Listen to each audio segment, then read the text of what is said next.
independen, ya independen. Nah, jadi kalau sebenarnya secara kerumitan, ya lebih rumit sebenarnya persamaan Schrödinger ini yang bergantung waktu, karena berarti kan dia waktunya harus diperhitungkan, posisi harus diperhitungkan. Nah, tapi kalau dia tidak bergantung waktu, nah persamaannya itu lebih bisa disederhanakan. Nah, nanti kalau misalnya sebelum ujian saya kasih lagi kalian soal-soal yang kalian bisa pelajari juga ya. Nah, tapi sekarang kita coba pelajarin teorinya dulu. Oke? Nah, jadi ini sini pernyataannya persamaan Schrödinger yang bergantung pada waktu itu biasanya lebih rumit, ya, lebih rumit. Tetapi ada keuntungannya gitu ya, keuntungannya bahwa mayoritas aplikasi mekanika kuantum itu dia tidak menggunakan persamaan yang ini, ya, tidak menggunakan persamaan yang ini. Nah, jadi persamaan yang lebih sering digunakan itu adalah persamaan Schrödinger yang independen terhadap waktu. Kenapa lebih sering digunakan? Karena ini lebih sederhana. Ya tentunya kalau kita mau memecahkan suatu permasalahan, kalau kita mau memodelkan sesuatu lebih enak kalau kita memodelkan dengan sesuatu yang lebih simple. Ya. Nah, jadi kalau misalnya kita punya persamaan Schrödinger independen terhadap waktu ini, biasanya kita akan mulai juga dari persamaan yang bergantung pada waktu. Ya, jadi kita turunkan dengan memakai persamaan Schrödinger yang bergantung pada waktu. Nah, selalu kalau kita mau memodelkan sesuatu kita sederhanakan. Nah, makanya disederhanakan di sini pakai satu partikel satu dimensi. Ya, jadi dia tidak rumit, tidak yang banyak-banyak partikel tapi satu partikel. Nah, dan untuk lebih lagi menggampangkannya dan biasanya itu kasusnya itu dibatasi bahwa energi potensial V ini ya dia bukan fungsi waktu ya, tapi dia hanya bergantung pada X. Ya. Ini bergantung pada X. Nah, ini hanya berlaku kalau sistemnya itu tidak ada external power yang bergantung pada waktu. Nah, jadi dia hanya bergantung kepada X. Jadi ini akan benar jika sistem tidak mengalami kekuatan eksternal yang bergantung pada waktu. Ya. Nah, tetap aja kita akan mulai dengan persamaan satu ini. Ya, persamaan satu ini ya ini negatif H bar ya dibagi I, baru dia parsial derivatif dari psi. Nah, kalau kita lihat di sini dimulai dari X dan T terhadap T ya sama dengan negatif H bar kuadrat dibagi 2M. Ya, baru turunan kedua dari psi XT terhadap dt kuadrat. Nah, tapi ditambah Vx dan psi xt. Ya. Nah, jadi kalau kita mau menurunkan ini menjadi persamaan yang independen terhadap waktu, ya, si psi xt ini bisa kita pecah dua menjadi ft baru psi x. Ya. Nah, kalian lihat di sini ini kan psi ketika dia dua variabelnya, ketika dia bergantung pada waktu dan posisi, yang kita gunakan itu adalah psi yang kapital, psi yang besar. Ya. Nah, tapi kalau misalnya kita mau dia tentukan dia tidak bergantung pada waktu, berarti kan kita bagi dua dia, jadi satu ft, satu fungsi yang bergantung pada waktu, satu fungsi yang bergantung kepada posisi atau x. Nah, di sini si yang x ini dia psi-nya huruf kecil. Nah, jadi nanti akan terlihat perbedaan antara persamaan Schrödinger yang bergantung pada waktu dan yang independen terhadap waktu, ada bedanya antara psi yang huruf besar ini dengan psi yang huruf kecil. Ya, di situ bedanya. Jadi kita bisa perhatikan. Oke, coba kalian catat dulu. Nanti mana tahu saya lambat mengupload di Zipdrive, ya.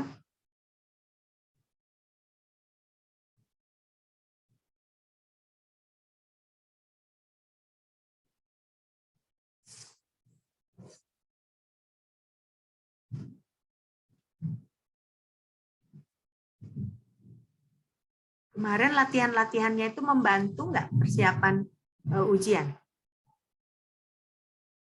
Membantu persiapan ujian nggak? Iya Bu, membantu Bu. Membantu.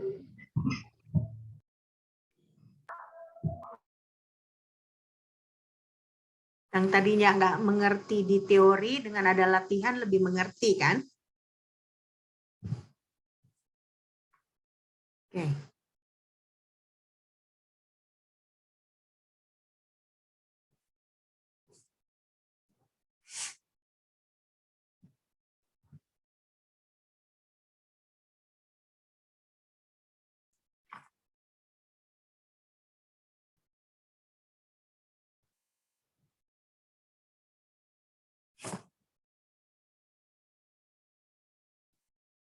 Oke, kita lanjutkan ya.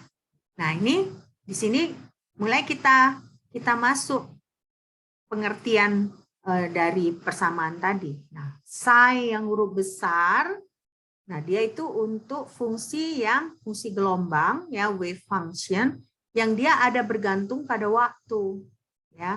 Sementara psi yang huruf kecil itu dia hanya bergantung kepada koordinat x ya, koordinat x. Nah, jadi makanya di sini ini sifat-sifatnya ini menarik, nanti lebih lagi kita pelajari di topik yang selanjutnya ya, di minggu-minggu yang akan datang, bahwa kita akan mempelajari lagi persamaan Schrödinger ini dengan memakai model gitu ya. Nah, tapi ini kita masih pengenalan. Nah, tapi sebenarnya tidak semua persamaan satu ini memiliki bentuk dua. Jadi tidak bisa semuanya kita jadikan persamaan yang tidak bergantung kepada yang independen terhadap waktu, tidak semua. Jadi tidak semua seperti itu. Nah, nanti kita bisa pelajari yang mana aja yang bisa memiliki bentuk dua. Oke. Nah, jadi kita lihat penurunannya. Jadi kalau kita punya yang tadi itu ya, yang psi huruf besar itu ya, itu kan dia tergantung pada x dan t. Nah, tentunya karena dia ada dua variabel ini, kita tidak bisa pakai d seperti ini untuk turunan ya. Kita harus memakai parsial derivatif. Nah, ini makanya dia lambangnya delta seperti ini karena dia parsial derivatif. Nah, jadi si psi kapital ini kita turunkan parsial derivatif terhadap t. Ya. Nah, sementara si yang persamaan yang sudah kita bagi dua tadi berarti kan dft dt baru psi yang kecil x. Ya. Nah, kita turunkan lagi karena kan untuk memasukkan ke sini kita butuh turunan kedua. Nah, berarti parsial turunan kedua parsial dari kapital psi ini terhadap x kuadrat. Nah, baru ft d kuadrat psi x dx. Psi x dx ya. Tunggu saya pastikan dulu saya enggak kasih sekalian yang salah ya. Ya, benar. Oke. Nah, baru berarti persamaan ini kita substitusikan ke persamaan satu. Ya. Nah, berarti ketika kita substitusikan ke persamaan satu, nah kita dapatlah ini negatif H-bar per I, baru kita masukkanlah turunan yang ini, yang kedua, dft per dt psi x, ya, ini turunan pertama, itu sama dengan negatif H-bar kuadrat per 2M, baru masukkan turunan kedua, nah, ft turunan kedua dari small lowercase huruf kecil dari psi x ini dx kuadrat. Nah, baru kita tambahkan Vx, baru tetap dia dibagi dua antara fungsi yang bergantung pada T dan psi yang bergantung terhadap X. Ya, jadi makanya kita harus pelan-pelan mengerjakannya. Kalau bisa kalian oret-oret memperhatikan turunannya ini supaya kalian lebih mengerti. Ya. Oke. Selesai ditulis ini? Belum?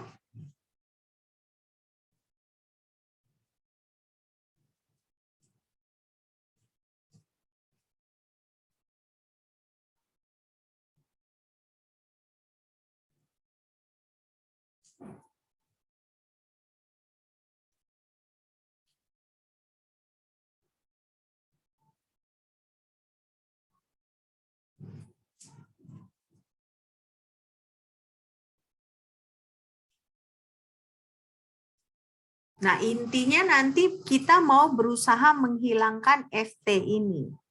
Ya, kita mau menghilangkan FT ini karena kita berusaha menurunkan persamaan Schrödinger yang bergantung kepada waktu menjadi persamaan Schrödinger yang independen terhadap waktu. Jadi, sesudah kita dapat ini, yang perlu kita lakukan selanjutnya adalah kita berusaha hilangkan si FT. Ya, kita hilangkan ke FT. Nah, berarti kalau kita hilangkan FT, ya kan? Berarti kita harus bagi ini dengan FT. Ya, kita harus bagi dengan FT. FT yang ini ya. Jadi makanya persamaan selanjutnya bahwa kita harus bagi dengan FT. Nah, kita bagi dengan FT, hasilnya seperti ini, negatif H bar bagi I, 1/FT, DFT DT, DFT bagi DT, ya. Nah, sama dengan H bar, negatif H bar kuadrat, dibagi 2M, 1/psi X, ya, D kuadrat psi X per DX kuadrat ditambah Vx. Nah, kan tadi kan di persamaan sebelumnya kan ada FT, Nah, sekarang dia sudah kita bagikan, ya kan? Jadi berarti kita berusaha menghilangkan si T-nya ini karena kita mau supaya si persamaan Schrödinger-nya ini hanya bergantung kepada posisi atau X. Ya.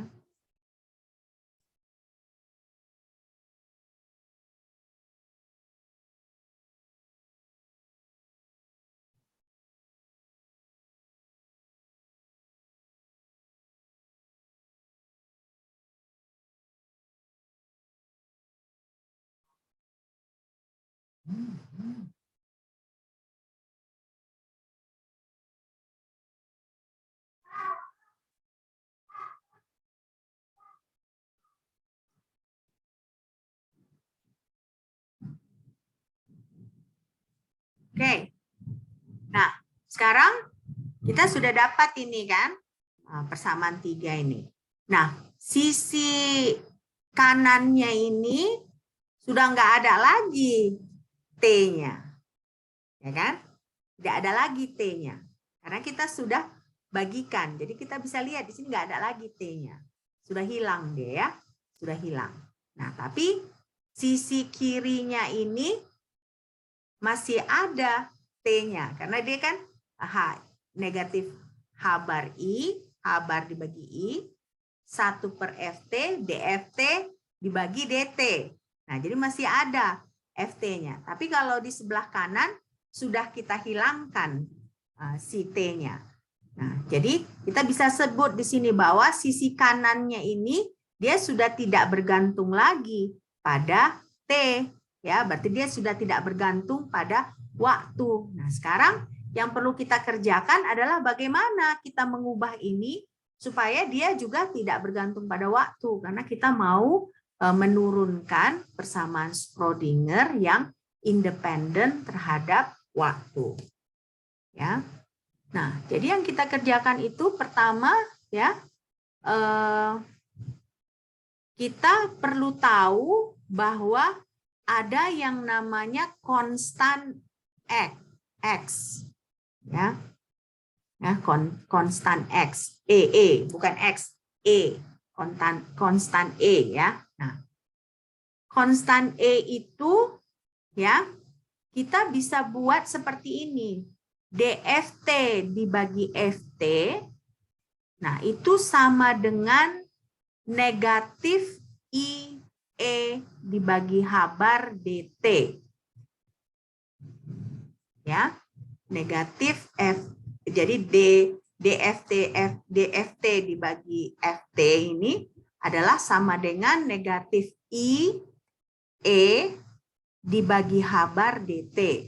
Nah, kalau kita integralkan kedua sisi ini, ya kan? Kalau kita integralkan, nah kita bisa dapat ln FT sama dengan negatif I, ya negatif I ET dibagi H bar ditambah C. Nah C ini selalu kita dapatkan konstanta karena ketika kita integralkan kita tidak tentukan batas bawah batas atasnya. Nah jadi dia selalu ditambahkan C di sini. Nah, jadi mulai kita dapatkan bagaimana menghilangkan si FT ini dengan proses ini dulu, bahwa DFT per FT itu sama dengan negatif IE dibagi H bar DT.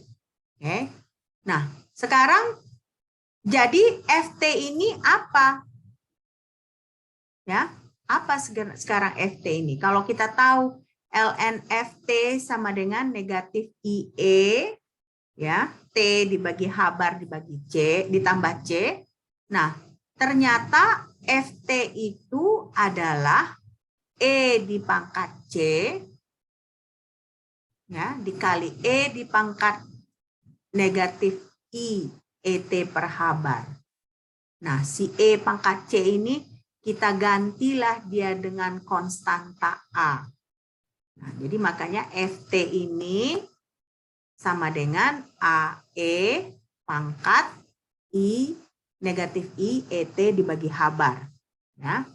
Nah, ini persamaan ini bisa kita sederhanakan lagi karena ternyata si A ini ya bisa kita jadikan sebagai faktor dalam fungsi si psi X ini. Nah, jadi karena seperti itu si A bisa dihilangkan, jadi si FT itu kita bisa sederhanakan jadi E pangkat negatif IET dibagi H bar. Nah, jadi inilah si FT-nya ya, si FT-nya. Nah, jadi kalau misalnya seperti itu kita bisa sederhanakan ya. Berarti ini kan pada dasarnya ini psi X kan. Nah, jadi makanya kita bisa sederhanakan persamaannya ini menjadi persamaan 4 ini. Nah, persamaan 4 ini kan dari sisi kanan tadi kan, sisi kanan yang sudah tidak ada X-nya, yang sudah tidak ada T-nya. Nah, ini adalah hasil dari kita menghilangkan FT tadi. Ya, jadi persamaan Schrödinger yang independen terhadap waktu adalah persamaan 4 ini atau negatif H bar kuadrat per 2M turunan kedua dari psi X terhadap X ditambah Vx. Vx ini adalah potensial energi dikali psi X itu sama dengan E konstanta E tadi. E psi X. Nah, berarti di sini adalah satu partikel massa M bergerak dalam satu dimensi. Ya, jadi ingat ini. Jadi negatif H bar kuadrat per 2M turunan kedua. Nah, kalau kalian lihat kan tadinya sebelumnya kan dia parsial derivatif di sini kan. Nah, tapi di sini dia sudah tidak parsial derivatif lagi, tapi dia udah diferensial biasa.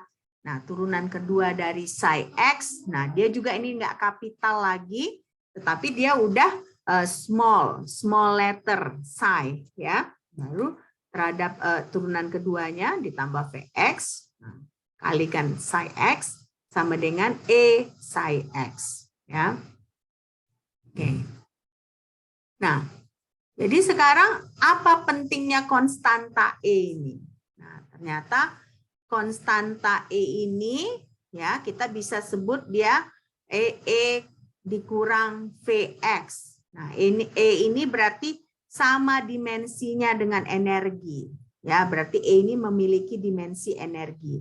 Nah, jadi E ini kalau V itu kan potensial energi kan? Potensial energi. Nah, kalau E yang tadi itu adalah energi di dalam sistem. Ya, energi di dalam sistem. Nah, jadi kalau ada fungsi X ya dari gelombang untuk kasus di mana energi potensial adalah fungsi dari X saja, bentuknya bisa seperti ini juga. Jadi psi xt nah, sama dengan E dipangkat negatif I ET dibagi habar kali psi X. Nah, inilah fungsi gelombang yang sesuai dengan konstanta E tadi. Ya, jadi kalau ini dia fungsi gelombangnya. Tapi kalau kalian lihat di sini dia masih ada T-nya. Oke. Ini fungsi gelombang. Nah, berarti fungsi gelombang ini kan yang makanya kalian nanti berarti yang harus kalian pelajari lagi ya, harus kalian lihat-lihat, kalian harus belajar tentang probabilitas juga. Jadi kalian lihat lagi catatan matematika kimia kalian, juga pelajari tentang bilangan kompleks ya. Karena di sini ternyata kita bisa lihat bahwa fungsi gelombang ini kan adalah bilangan kompleks karena ada I-nya kan. Kalau kita perhatikan kan dia ada I-nya ini. Ya. Nah, persamaan Schrödinger-nya sendiri pun ada I-nya. Ya kan? Ada I. Nah, jadi makanya si kuantitasnya ya, kuantitas dari si persamaan gelombang ini, fungsi gelombang ini harus kita buat bilangan absolut. Ya, bilangan absolut. Kenapa? Kalau I itu kan akar dari negatif 1 ya kan. Jadi kalau dipangkatkan 2 dia jadi negatif 1 gitu kan ya. Jadi makanya kalau kita lihat di sini kepadatan probabilitas dari fungsi gelombang ini dia harga mutlak dari fungsi gelombang dipangkatkan 2. Nah, jadi makanya nanti kalian lihat lagi catatan matematika kalian ya. Jadi makanya di sini sebenarnya probabilitas dari fungsi gelombang ini adalah konjugat kompleks dikali kompleksnya ya. Jadi kuadrat ini jadi dia itu nanti psi star dikali psi gitu ya. Pada dasarnya ini pangkat 2-nya ini adalah konjugat kompleksnya dikali kompleksnya sendiri. Jadi kalau kita bisa lihat di sini kan, nah ini kan dia I kan, ada negatif I juga. Nah, makanya ini psi pangkat 2 harga mutlak itu ya adalah konjugat kompleks dari si fungsi gelombang dikali fungsi gelombangnya. Jadi si star ini menunjukkan konjugat kompleksnya. Oke. Sampai di sini apa ada pertanyaan? Ada pertanyaan? Ini memang saya nggak bilang ini gampang ya. Ini memang pelajarannya sulit ya. Tapi pelan-pelan. Nah, nanti saya kasih lagi latihan-latihan yang kalian bisa pelajari ya, supaya kalian bisa mengerti. Nah, memang nggak. Saya juga bukan bilang, saya juga mempersiapkan kelas ini bukan cepat gitu ya, karena saya juga perlu mengerti gitu. Nah, apalagi kalian yang berusaha mengerti dari apa yang saya pelajari. Jadi memang ini bukan pelajaran gampang. Jadi kalau misalnya pun kalian agak struggling, nah jangan patah semangat ya. Yang penting tetap berusaha belajar. Nanti kalau ada latihan lagi, kalian pelajari. Oke? Nah sekarang kan ini tadi ada fungsi gelombang yang 5, ya kan? Fungsi gelombang yang 5. Nah jadi ini probabilitas densitasnya ini atau pangkat 2 dari si fungsi gelombang ini, ya. Berarti kan kalau kalian lihat di sini, ini konjugatnya, ya, dikali ini fungsinya sendiri, ya. Nah, berarti kalau kita lihat, kita turunkan, ya kan? Nah, ini E pangkat negatif I ET per habar, konjugat dari si fungsi gelombang ini, dikali ini lagi, ya kan? Nah, ini sama dengan E pangkat 0. Nah, ini jadi E pangkat 0. E pangkat 0 konjugatnya dikali kompleksnya, ya. Nah, jadi berarti di sini kita bisa lihat bahwa kapital si XT dibagi 2 ini sebenarnya sama aja dengan yang kecil, psi kecil ini, X dibagi 2. Cuma satu ini dia bergantung waktu, satu dia independen terhadap waktu. Nah, E yang tadi itu, yaitu bilangan nyata, real number. Jadi E itu sama aja dengan E konjugat. Ya, jadi karena dia bilangan nyata, dia bukan bilangan kompleks. Ya.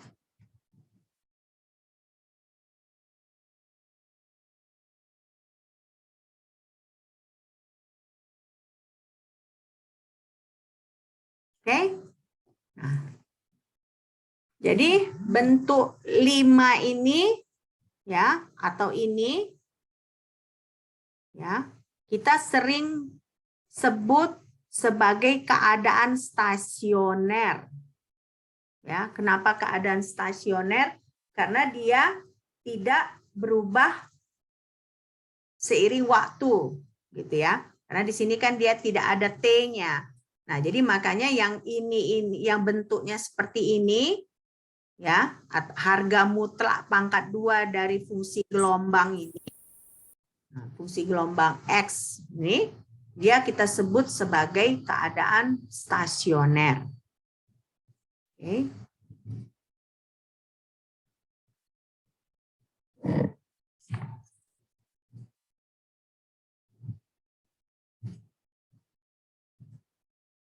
Nah, berarti fungsi gelombang ini kita bisa lihat bahwa kalau secara fisik, ya, jumlah signifikannya seperti ini, ya. Nah, keadaan stasionernya berarti ketika ini pangkat 2 sama dengan yang besar ini, ya, kapital psi pangkat 2 sama dengan small letter psi pangkat 2.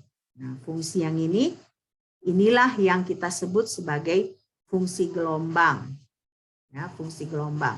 Nah, fungsi gelombang ini juga kita harus kalikan dengan E pangkat I E T per habar. Ya, kalau kita mau lengkap, fungsi gelombang lengkap, berarti keadaan stasionernya ini kita bisa kalikan dengan yang nilai yang ini tadi. Nilai ketika kita mau menghilangkan si FT tadi.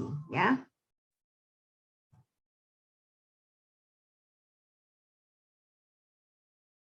Oke, jadi makanya di sini keadaan stasioner itu nanti jangan kalian pikir bahwa partikelnya diam, ya. Jadi keadaan stasioner itu maksudnya bahwa kepadatannya itu, ya, kepadatan probabilitasnya itu yang dia stasioner, yang dia tidak bergantung pada waktu. Tetapi bukan si partikelnya itu diam, karena kalian pikir oh berarti kan partikel itu apa enggak bergerak? Enggak, partikel itu dia bukan tidak bergerak, ya. Stasioner bukan tidak bergerak, tapi lebih bahwa dia tidak bergantung kepada waktu, ya. Jadi makanya di sini keadaan energi konstan, ya, bahwa itu sama dengan keadaan stasioner. Nah, nanti kita bisa perhitungkan dengan menggunakan persamaan 4, ya. Oke. Jadi di sini kita bisa lihat persamaan Schrödinger yang tidak bergantung pada waktu tadi itu ada dua komponen yang penting. Komponen pertama itu dia dimensi energi tadi, 1E. Nah, komponen yang kedua adalah fungsi gelombang yang hanya bergantung kepada X tadi, ya. Jadi ada dua hal yang perlu kita ketahui di persamaan Schrödinger yang independen terhadap waktu, yaitu energi E, nah, dan juga fungsi gelombang psi ini tadi. Oke, ini yang terakhir. Berarti kita perlu juga membuat batasnya ya. Batasannya itu berarti ya E itu tadi ya, E dengan psi-nya. Oke. Nah, ini kita udah selesai di persamaan gelombang persamaan Schrödinger yang independen terhadap waktu ya. Nah, sekarang kita lanjutkan ke matematika kuantum ya, matematika kuantum. Matematika kimia kuantum. Nah, jadi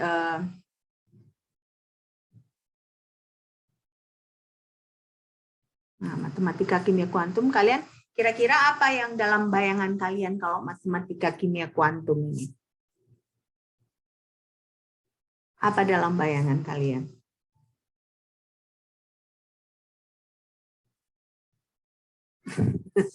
Kok diem aja, ha? Kira-kira apa kalian matematika kuantum? Ha? Semua persamaan rumus, Bu. Oh, persamaan rumus. Iya, semuanya hitung-hitung semua, Bu. Hitung-hitung semua ya. Oke, kita mulai ya, pelan-pelan. Nah, jadi saya tahu ini bukan mata kuliah gampang ya. Saya tahu itu. Jadi saya bukan, maksudnya kalaupun kalian bingung sekarang, saya ya nggak apa gitu, nggak heran karena saya pernah melalui yang seperti kalian lalui gitu kan ya.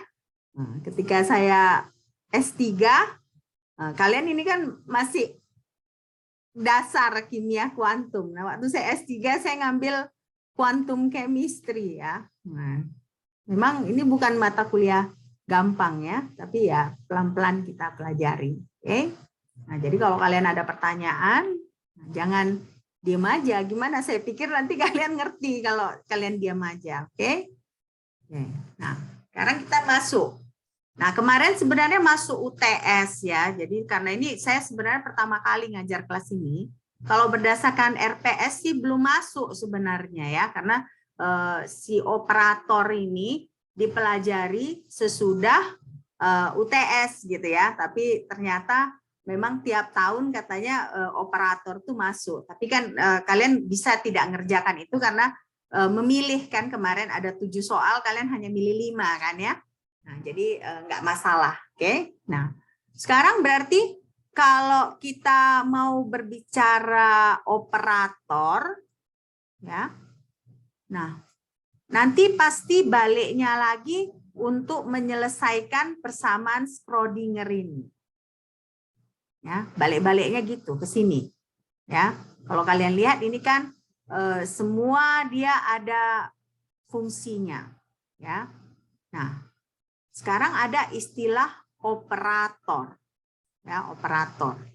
Nah, ini ada persamaan Schrödinger yang independen terhadap waktu tadi, yang baru kita pelajari tadi, bahwa dia negatif H bar kuadrat dibagi 2M. Nah, turunan kedua terhadap X ditambah potensial energi. Nah, dikali fungsi gelombang itu sama dengan energi dikali fungsi gelombang. Ya, jadi ada 2 energinya, satu potensial energi, satu dimensi energi. Ya. Sekarang kita mau tahu operator itu seperti apa, karena maksudnya untuk kita bisa misalnya nanti kalau pasti contoh soalnya adalah ini ada fungsi gelombang seperti ini. Coba kamu tentukan eigenfunction-nya. Coba kamu tentukan eigenvalue-nya. Nah, itu yang kita perlu ketahui pertama-tama dulu, operator itu seperti apa, gitu ya. Apa itu operator? Karena misalnya nanti dilakukan misalnya model particle in the box gitu ya. Nah, selesaikan coba particle in the box. Nah, tapi kita misalnya belum tahu apa itu operator, apa itu eigenfunction, apa itu eigenvalue.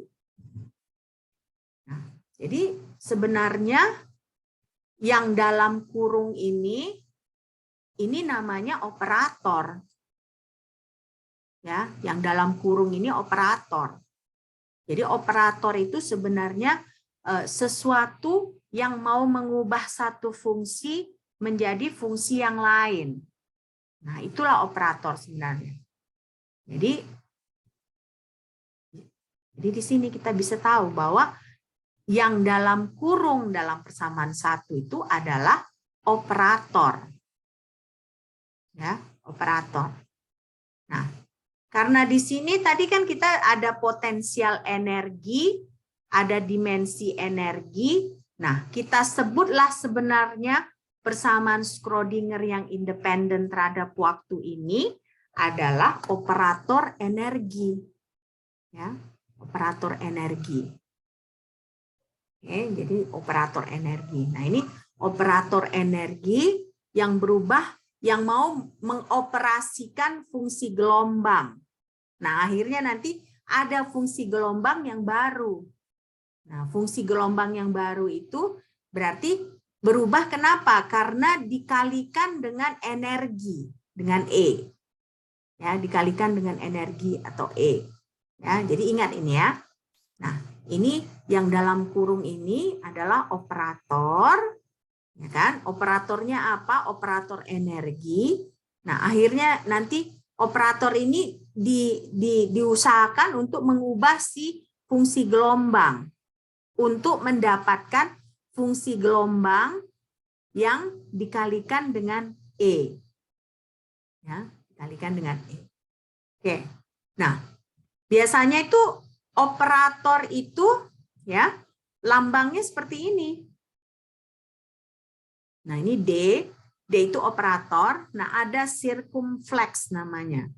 Nah, circumflex ini digunakan untuk menunjukkan bahwa D ini adalah operator. Ya, kenapa? Karena kita mau membedakan antara operator dengan fungsi yang ada X-nya. Nah, jadi definisi operator itu adalah aturan yang mengubah fungsi tertentu menjadi fungsi yang lain. Ya, jadi aturan yang mau mengubah fungsi tertentu menjadi fungsi yang lain. Oke. Nah, berarti di sini contohnya ini kita ada fx. Nah, itu fx berarti fungsi. Nah, misalnya ada operator D. Nah, kalau operator D fx itu maknanya adalah turunan pertama dari fx. Nah, berarti maksudnya kalau kita gabungkan D dengan fx ini, berarti maksudnya turunkanlah operasinya, berarti turunkanlah si fx ini. Nah, ini contohnya. D x kuadrat ditambah 3e pangkat 2x. Ya kan? Nah, baru berarti di sini kalau hanya D dengan fx ini berarti jadinya sama dengan 2x ditambah 6e pangkat 2x. Ya. Nah, tapi bagaimana kalau misalnya 3 operatornya gini? Ya, 3. Nah, kalau 3 operatornya gini, berarti maksudnya kita harus mengalihkan si fx ini dengan 3. Nah, jadi kalau misalnya kita buat 3 circumflex dalam kurung ada fungsi seperti ini, artinya adalah kita kalikan si fungsi ini dengan 3. Jadi sama dengan 3x kuadrat ditambah 9e pangkat x. Nah, beda dengan D ini tadi kan. D ini maknanya adalah turunan pertama dari fungsi. Jadi artinya ketika kita buat D, circumflex dari x kuadrat tambah 3e pangkat 2x ini, berarti kita harus turunkan fungsi yang ini. Berarti sama dengan 2x ditambah 6e pangkat 2x. Ya.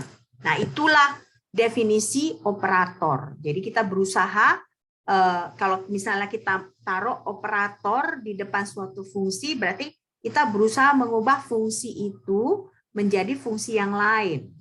Jadi itulah definisi operator.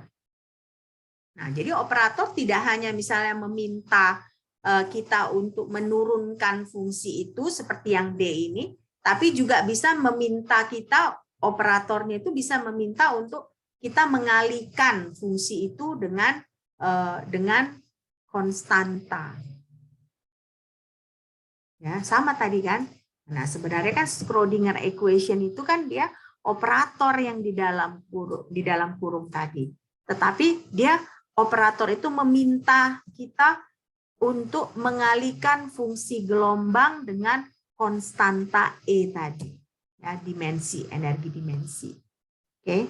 Nah, sini apakah jelas semua? Jelas kan? Jelas nggak? Jelas. Jelas. Ngantuk ya? Pada ngantuk semua ya? Oke. Nah, jadi bagaimana kalau misalnya tangen itu operator. Operator yang mengambil tangen itu kan biasanya kalau tangen itu adalah berusaha mengambil garis lurus yang menyinggung garis singgung fungsi, gitu ya, garis singgung fungsi. Nah, jadi kalau misalnya kita buat di sini tan untuk fungsi x kuadrat tambah 1 itu sama dengan seperti ini. Ya, tangen x kuadrat tambah 1. Nah, atau misalnya kita ada operator A. Nah, operator A ini kan biasanya kalau A fx berarti sama dengan gx. Berarti operator A ini akan mengubah fungsi fx menjadi fungsi gx. Ya, jadi operator A itu kalau kita buat di depan ini, berarti kalau A operator A fx ya sama dengan gx. Berarti artinya operasi dari si A ini akan mengubah si fungsi fx menjadi gx. Ya. Oke, ngerti semua? Halo? Nggak ada senyum-senyumnya ini anak PSPK 19B ini ya.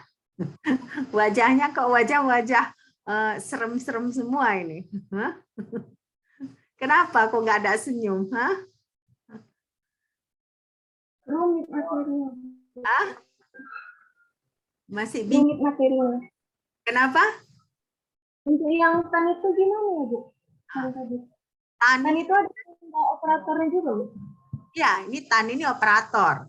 Jadi kalau tan ini kan dia operator yang mengambil garis fungsi kan. Berarti kalau kita buat tan x kuadrat tambah 1 berarti nanti operasinya adalah apa garis fungsi dari suatu garis singgung dari suatu fungsi tersebut. Nah, itu hasilnya. Berarti sama dengan itu nanti garis singgung suatu fungsi ya. Jadi tan ini juga operator tangen ya. Nah, tak sama tadi seperti D. D fx berarti kan sama dengan turunan pertama dari fx kan? Berarti kalau kita buat D operator D misalnya x pangkat 3 ditambah 2, nah berarti itu sama dengan 3x pangkat 2. Nah, tapi kalau tangen ini ya berarti kalau kita tuliskan seperti ini, berarti carilah apa garis singgung dari fungsi tersebut. Ya, apa garis singgung fungsinya. Nah, nanti ada contoh-contohnya yang bisa kita pelajarin ya. Nah, operator ini berarti kan kita mau melihat operator ini sama nggak dengan aljabar. Ya kan? Karena ternyata operator itu kan seperti kayak tambah, kali, kurang gitu kan. Kalau dalam aljabar kan tambah, kali, kurang. Nah, tapi ternyata kita bisa lihat operator ini ada perbedaannya dengan aljabar. Ya, tapi kalau misalnya untuk contohnya ini, jumlah dan perbedaan, nah ini sama dia dengan aljabar. Kalau kalian lihat di sini, operator A ditambah operator B terhadap fungsi X, itu berarti sama dengan operator A fx ditambah operator B fx. Berarti kalau misalnya kita tambahkan operator ini, baru kita aplikasikan ke fx, ini sama aja dengan kita pisah dia berarti. Kita pisah berarti kita operatorkan dengan operator A dulu si fx, baru kita tambah dengan fx yang sudah kita operasikan dengan operator B. Ya. Nah, sama juga dengan operator A dikurang B. Nah, dia juga bisa kita pisahkan, ya, operator A fx dikurang operator B fx. Ya. Nah, tapi nanti kita bisa lihat bahwa tidak semua sifat-sifat aljabar bisa kita aplikasikan di operator ini. Ya, tidak semua sifat-sifat aljabar, tapi untuk perbedaan dan jumlah ini mirip, ya kan, mirip dengan aljabar. Nah, sekarang kita mau lihat ini contohnya biar kalian mengerti apa maksud yang slide sebelumnya. Nah, ini ada operator D. Operator D itu adalah turunan pertama. Jadi meminta kita menurunkan dari fungsi tertentu. Nah, tadi ingat kan kalau 3 itu kan dia sebenarnya operator 3 ini kita mau kalikan. Ya kan? Kalikan si fungsi tersebut dengan 3. Nah, bagaimana kalau misalnya kita buat operator D ditambah operator 3, nah dikali X pangkat 3 dikurang 5. Jadi kita operasikan D tambah 3 ini ke X pangkat 3 dikurang 5. Nah ternyata kan tadi bisa kita pisahkan kan. Jadi pertama X pangkat 3 kurang 5 ini kita turunkan dulu. Baru kita tambahkan dengan 3 dikalikan X pangkat 3 kurang 5. Nah, jadi makanya di sini hasilnya adalah 3X pangkat 2 ditambah 3X pangkat 3 dikurang 15. Nah, jadi kita benarkan ini, misalnya kita sederhanakan, ya hasilnya seperti ini.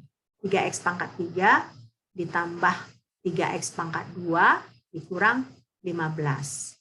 Jadi kalau saya tanyakan misalnya, operator D ditambah operator 3 ya untuk fungsi X pangkat 3 kurang 5 itu berapa? Berarti kalian bisa satu-satu kalian kerjakan. Kerjakan dulu operator D terhadap fungsi ini, baru kita tambahkan operator 3 terhadap fungsi ini. Terhadap fungsi X pangkat 3 kurang 5. Ya kan? Sudah ngerti kan? Jadi kan kebayang apa maksudnya yang ini, ya?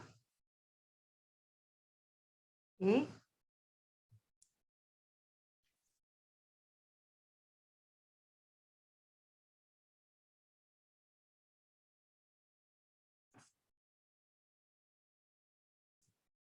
Nah, baru selanjutnya ada kalau misalnya ada lebih dari satu variabel.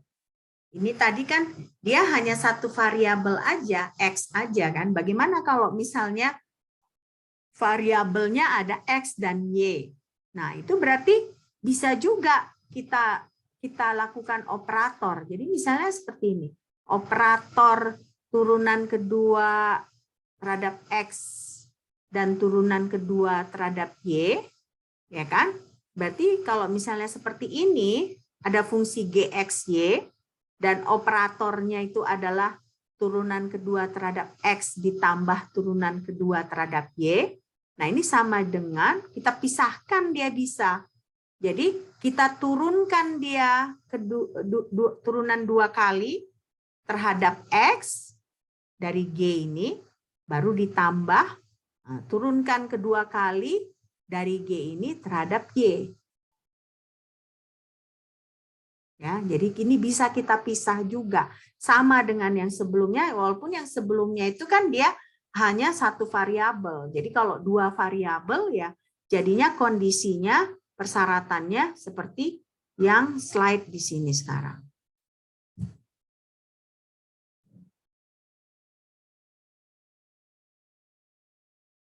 Ya.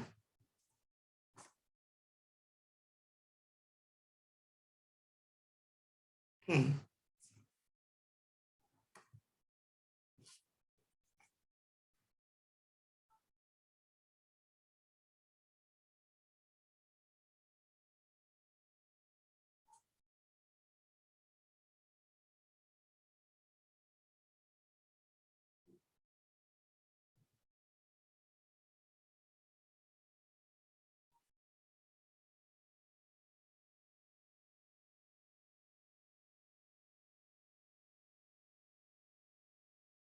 Oke. Nah, sekarang bagaimana kalau misalnya kita ada dua operator yang dikalikan? Ini kan seperti dikalikan. Kalau dalam algebra namanya perkalian, tapi kalau dalam operator namanya produk. Jadi kita mau mencari produk dari dua operator. Jadi seperti ini contohnya. Operator A, produk operator A dan B terhadap fungsi fx. Ya. Nah, ternyata itu sama dengan A, produk operator A. Nah, dalam kurung operator B fx. Berarti yang bisa kita lakukan adalah kita lakukan operator B dulu, ya. Sesudah itu kita lakukan operator A, ya. Nah, nanti kalian bingung kalau hanya seperti ini. Ada contohnya. Jadi saya salah ini.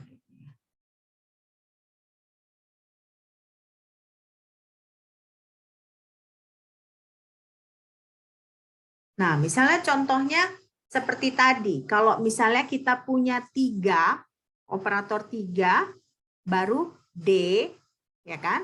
Operator D, fx. Nah, kalau ini saya tadi lupa bikin contohnya sini. Tapi misalnya 3, ya kan? 3. Operator 3 itu kan berarti kita mengkalikan fungsi dengan angka 3, ya kan? Nah, D tadi kan kita menurunkan, ya kan? Menurunkan fungsi tadi. Nah, jadi kalau misalnya kita buat operator 3 baru D fx, berarti yang kita lakukan pertama kali adalah turunkan fx dulu, berarti kan operator 3 f prime x, nah, baru nanti 3 akhirnya jawaban akhirnya adalah 3 f prime x. Nah, jadi seperti itu. Jadi misalnya A-nya ini adalah 3, operator 3. B-nya ini adalah turunan yang tadi D, ya. Berarti kan yang kita kerjakan pertama kali adalah cari turunan si fx ini. Ya, cari turunan fx ini. Berarti f prime x, ya. Nah, f prime x ini kita operasikan lagi si A yang dalam hal ini berarti dalam contoh ini adalah operator 3. Nah, jadi makanya jawaban akhir dari yang contoh tadi itu adalah 3F prime X. Ya, jadi seperti itu caranya. Kalau seperti ini kita operasikan dulu B, baru sesudah itu terakhir kita operasikan lagi A. Nah, tapi kalau ada AB, kita balikkan BA, itu belum tentu sama hasilnya. Ya, jadi dia tidak memiliki efek yang sama. Lain kalau misalnya 2 dikali 3 itu sama dengan 3 kali 2. Kalau aljabar kan seperti itu kan, 2 kali 3 itu sama dengan 3 kali 2. Tapi kalau operator ini, ya, operator A dikali B itu tidak selalu dia sama dengan B dikali A. Jadi dia tidak memiliki efek yang sama. Oke, ya seperti tadi lah kalau misalnya kita balikkan, ya, Kita balikkan, yang kita buat tuh turunan dulu, kita kalikan dulu baru kita turunkan. Nah, itu nanti hasilnya bisa aja berbeda gitu ya. Sekarang misalnya seperti ini. Kita ada operator D dibagi DX. Nah, berarti turunan kan? Turunan. Dan satu lagi ada operator X.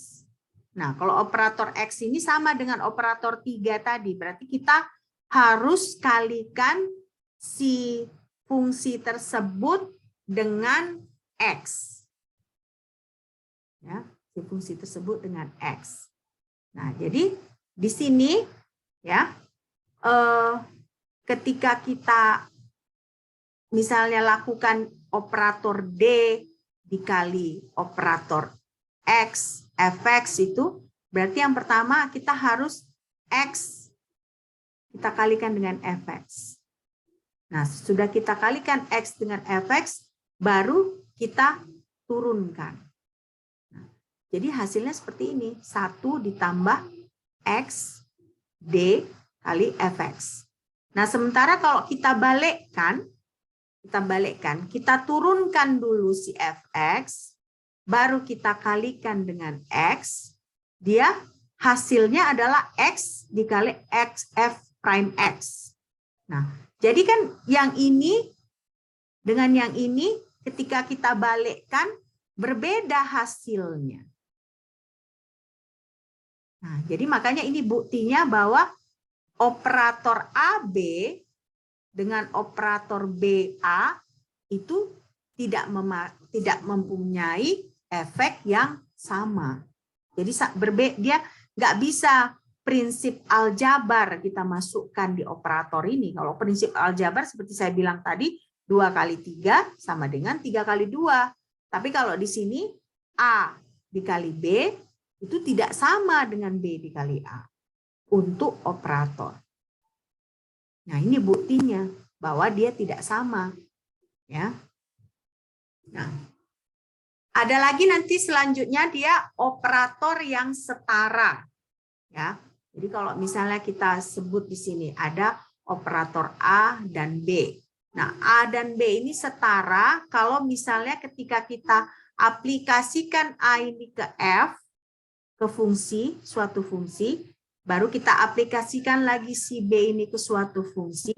Nah, AF ini sama dengan BF untuk semua fungsi F. Nah, berarti di sini kita bisa sebutkan bahwa A dan B ini adalah operator yang setara. Ya, operator yang setara. Contohnya ini ada D dikali D, produk dari D dan X. Itu sama dengan 1 ditambah XD. Ya, jadi dia setara. Oke. Nah, sekarang perkalian dengan konstanta. Jadi kalau misalnya 3 tadi kita masih pakai dia operator ya, sirkumfleks di atasnya. Ya. Tapi kalau misalnya 1 gini, operator 1, nah dia ini kita sebut operator unit. Nah, kalau 0 ini kita sebut operator 0. Nah, seringkali untuk yang ini ya, untuk 1 dan 0 ini kita hilangkan sirkumfleksnya. Karena apa? Karena ya kalau 1 ya udah pasti dia nanti nggak ada bedanya gitu ya. Nah, kalau 0 juga dia langsung 0. Nah, jadi makanya 1 dan 0 ini kita tidak pakai sirkumfleks ya. Kita hilangkan sirkumfleks ini karena dia hanya perkalian dengan konstanta. Ya. Nah, jadi sirkumfleks ini ya kan artinya berarti misalnya seperti ini, dx dikurang xd dikurang 1 sama dengan 0. Nah, di sini berarti kan 1 ini kan sebenarnya kita bisa sebut sebagai operator. 0 ini juga operator. Tapi kita tidak pakai karena dia pada dasarnya hanya kita mengurangi dengan konstanta atau kita hanya menganggap 0 ini konstanta. Nah, jadi makanya sirkumfleks pada 1 dan 0 ini biasanya kita tidak perlu pakai ya. Nah, Sekarang ada hukum asosiatif. Nah, ternyata kalau operator ini dia bisa mengikuti hukum asosiatif perkalian. Nah, jadi misalnya gini, A kita kalikan dalam kurung B, C, itu sama aja kalau misalnya operator A, B, baru kita kalikan C. Nah, ini mirip dia dengan aljabar berarti. Kalau tadi yang A kali B itu tidak sama dengan B kali A. Tapi kalau yang ini, dia A, B, C itu sama aja dengan A, B dikali C. Berarti misalnya gini, kalau ada fungsi kita operasikan dulu B dan C terhadap fungsi itu, baru kita operasikan si A, itu sama aja misalnya kalau kita operasikan dulu C, baru kita operasikan dengan AB. Ya, itu maknanya si operator yang hukum asosiatif. Nah, ini contohnya A, B itu sama dengan DX. Sama dengan 1 ditambah XD.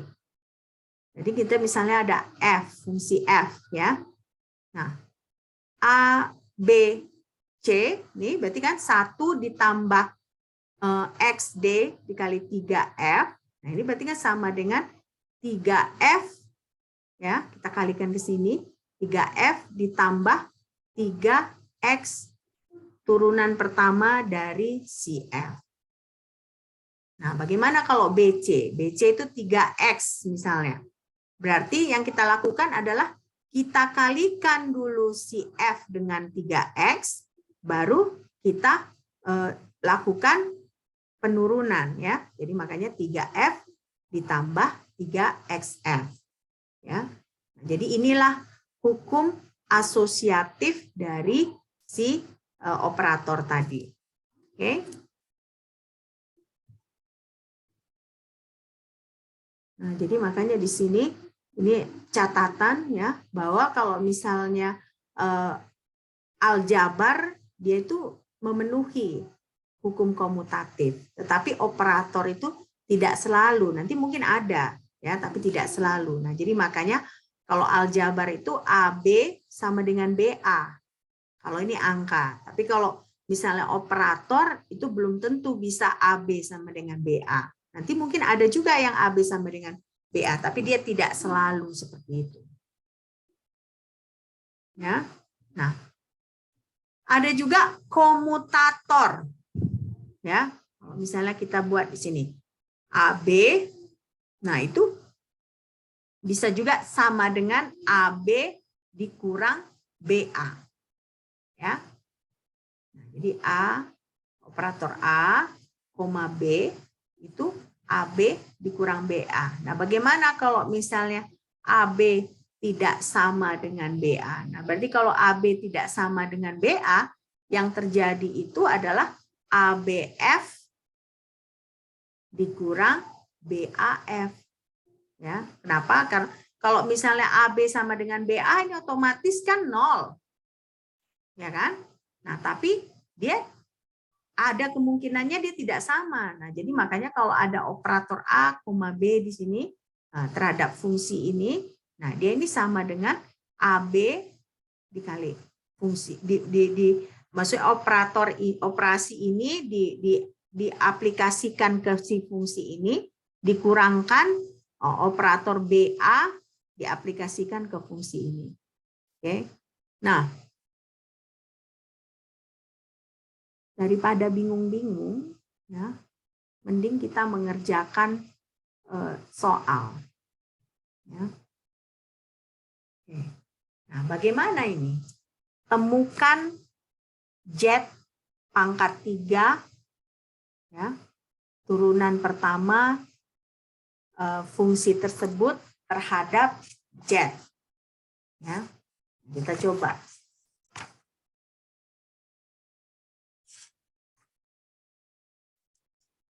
Nah, berarti kalau seperti ini kan nggak ada fungsinya kan, dia cuma menyatakan apa operatornya.